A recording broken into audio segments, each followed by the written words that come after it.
the doctor in front of your name. Absolutely, absolutely. And I think you're the poster child for that. Like like literally you experience all of these things and now you're getting your doctorate degree in order to better the community. So I think all of that is amazing. All of that is amazing. Can I dig more into some of the things that you just brought up though? Yeah, absolutely. Okay, all right. Because I love how because this is how we do. Like we're transparent on this podcast, so I'm here for it. So you were transparent. You said I wasn't doing my work. I was smoking weed. I was drinking. I ended up stripping because I didn't know the resources that were available to me. And now you're a whole therapist pursuing a doctorate degree. Mhm. At what point did you start to unlearn this learned helplessness that was developed in the hood PTSD? Honestly, I had a friend that was like a client, be like, okay, you're smart. If I'll pay for your first class if you go to school. And I had like prior to high school, like I'm a learner. I love to read. Academics have always been very easy to me, but I just stepped away from it. So once I took that first class, it was on. I'm like, oh, okay. Yeah, my light bulbs are coming on and I'm learning more things. I'm learning things about the world.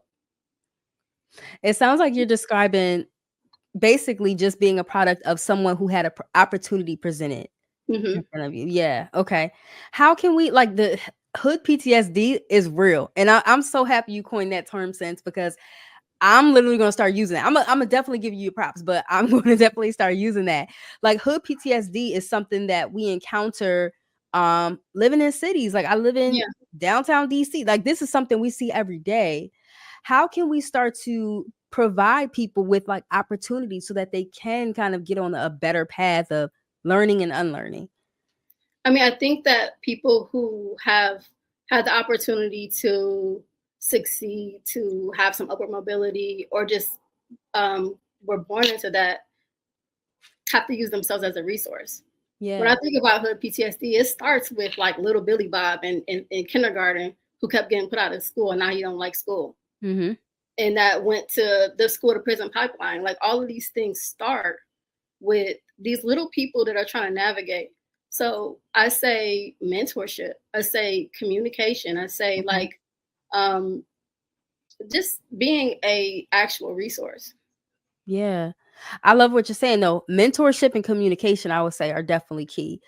Because like even in the city that I'm in, like we would be surprised if we just saw how mentorship changed these kids' lives. Like I remember working in a school and some of the little Black girls who I didn't even like work with just gravitating toward me just because they saw another Black woman in the school and they just wanted to be around me. And these were the kids who were like often suspended, often didn't go to class or whatever.